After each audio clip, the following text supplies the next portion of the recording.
Dzień dobry. Hello. My name is Marci Shore. I'm sorry I can't be with you all in person in Warsaw now. I am talking to you from Toronto. It's quite late at night. My kids are asleep. There's a cat in the room. I was asked to talk about values and how values matter. And the first thought I had was, what right do I have to lecture anybody else about values? And I feel that way, especially now as an American, still in a state of shock and despair.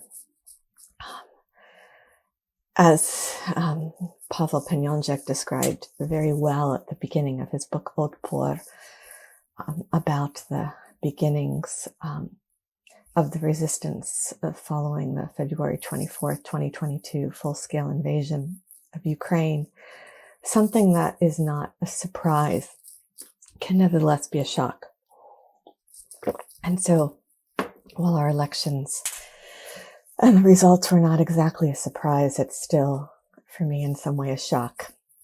And I don't expect the world to ever forgive us for what we Americans just did or what we allowed to happen. Excuse me. I'm not feeling in a position of moral superiority vis-a-vis anyone right now. Some students yesterday at the University of Toronto, after a great discussion that we had on the very macabre occasion of the 1000th day anniversary of this full-scale war, they asked me about the Russian opposition. And I said, I don't feel in any position of moral superiority vis-a-vis the Russian opposition, many of whom have taken risk that I haven't. That while Ukrainians have a right to cancel them, I don't feel I have that right at all. And I understand by similar logic how the world would have a right to cancel us. So I'm looking at the world in a state of despair at the moment. What keeps running through my mind is that aphorism written by Stanislav Jerzy, I think early in the 20th century. I'll say it first in Polish. Kiedy znalazłam się na samym dnie, usłyszałam pukanie od spodu. So when I found myself at the very bottom, I then heard knocking from below. I keep thinking of that knocking from below just when you think things aren't going to get any worse. I've also noticed that in Russian it gets abbreviated to stuk snizu, knocking from below, and everybody understands what that means. But let me try to talk a little bit about values from my position of non-moral superiority. One of the ways in which I think historians often start is to go back to Isaiah Berlin and say values conflict. Utopia is impossible. Tragedy is endemic to the human condition because not all good things go together. There is no such thing as perfect liberty and perfect security or perfect mercy and perfect justice, because in practice, those things often work against one another. Leszek Kołakowski was very much preoccupied with this point as well, with this impossibility of utopia, and in fact, a moral imperative of the impossibility of utopia. He has an essay called Etyka bez kodeksu, Ethics Without a Moral Code. And he says these moral codes are designed to help us escape the anguish of decision-making. They're there to give us moral security. But there is no way to take responsibility while enjoying security. We want certitude. We want universal, generic paradigms where life, in fact, and moral decisions are irreducibly particular. There is inevitably an irreducible, subjective, particular element in moral choices. Moral values, he says, cannot be compared by quantifying them and putting them on a scale. There is no common measure. what we want. And Kolkowski was very good at these, intuitions of things that are hardwired in us and can't be gotten rid of. Like we want to be guiltless, but that's not possible. We want to be saints, but this is both impossible and self-contradictory and dangerous. For he writes, the consciousness of one's own saintliness has been an inexhaustible reservoir of cruelty. Sometimes there are no good choices. Sometimes we must choose between two evils. Sometimes values conflict. We can't realize all values at once. There's a reality of disharmony. We cannot make moral choices while avoiding anxiety and anguish. Responsibility is a very existentialist perspective, depends on embracing our freedom. One example I use often with my students is I had the privilege 20-some years ago of translating Michal Głowiński's exquisite memoir, Czarne Sezony, Black Seasons, about his childhood in the Warsaw ghetto and later as a Jewish child in hiding on the Aryan side. And as many of you may know, he then goes on to become, one of the preeminent Polish literary theorists and literary scholars of his generation. He died just recently at quite an old age. But in this memoir about his childhood, Czarne Sezony, one of the stories he tells is about, being a child in the ghetto and hiding, and the Nazis and the German soldiers are coming to round up the Jews for deportation to Treblinka. And he and his parents are hiding in a basement along with other Jews trying to escape the deportations. And there's a mother there with a baby, and the baby won't stop crying. And somebody says, we have to suffocate the baby. If the baby doesn't stop crying, we'll all be discovered and we'll all be killed. And then I pose this scene, I read it with my students, and I say, okay, do you kill the baby? What is how do you understand that moral dilemma? If you don't kill the baby, it seems very likely everybody, including the baby, will be killed. But can you kill the baby? Can you ever live with yourself if you've chosen to kill the baby? And so there are moments when there are no innocent choices. There are moments when anything involves betrayal, when all decisions involve causing suffering. So there's that I wanted to put on the table about values. And then I want to put on the table something else that we're facing today that feels in some ways very postmodern, or something, a variation on the kind of totalitarianism we saw in the 20th century. And that's this sheer nihilism. The Ukrainian philosophers Volodymyr Yermolenko and Tetiana Ogarkova described this in a podcast in 2022, trying to understand what Russia was doing in Ukraine as a negative sum game. This force of sheer destruction, for the sake of destruction. And I'll tell a brief anecdote because I'm a historian and we have a compulsive desire to narrate. And so I and a very close friend, Amelia Glazier, we went to graduate school together. We were in Kiev in March, which was incredible. And it was a great privilege to be in Kiev with our friends and with our colleagues, in particular at this moment. And there was one night of particularly heavy missile attacks while we were in Kiev, at which we spent in the bomb shelter along with lots of other people. And this is the way many Ukrainians spend many, many nights, and lately most nights. So our story is not exceptional. I'll just tell it to you because it's ours. But we were in this bomb shelter between 3 and 6 a.m., during which time the Russians sent 31 cruise and ballistic missiles just to Kiev. All 31 of which spectacularly were actually intercepted by Ukrainian air defense. Although there was still damage and injuries because the pieces fall down. But in any case, we were fine. And, we came out of the bomb shelter then.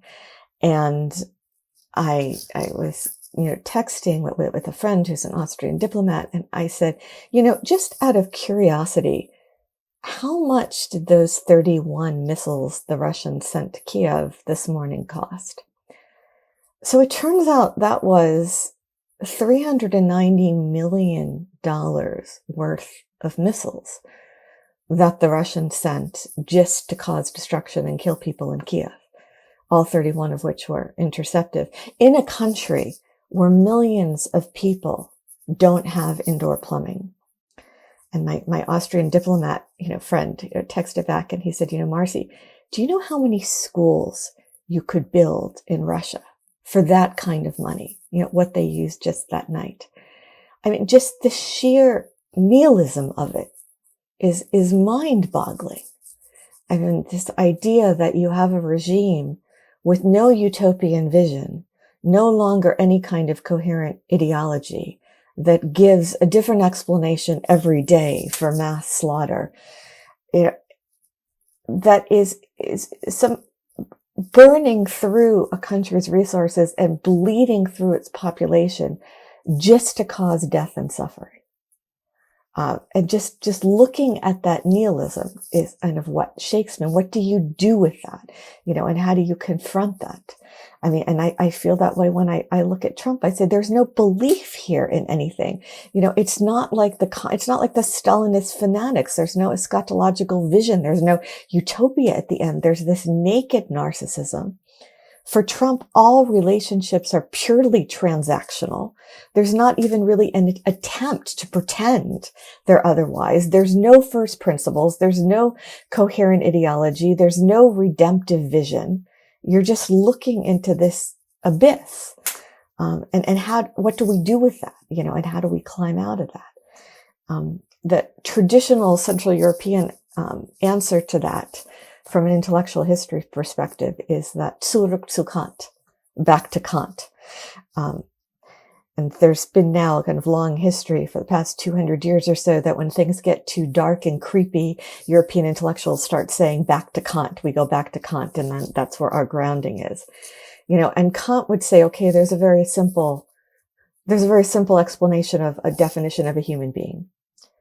Anything that can be replaced by something of equivalent value has a price. And anything that is beyond all price and admits of no equivalent has dignity. Human beings are distinguished.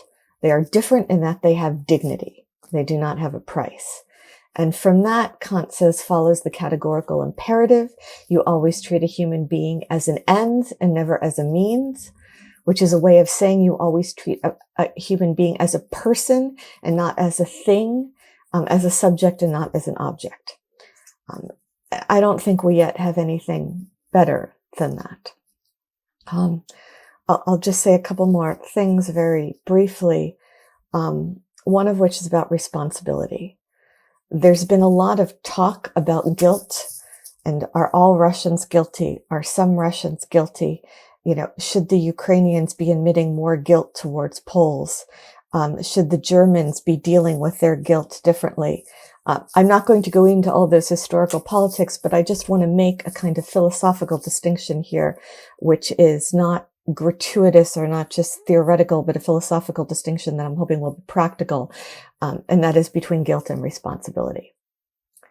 So I think guilt is something that is contingent.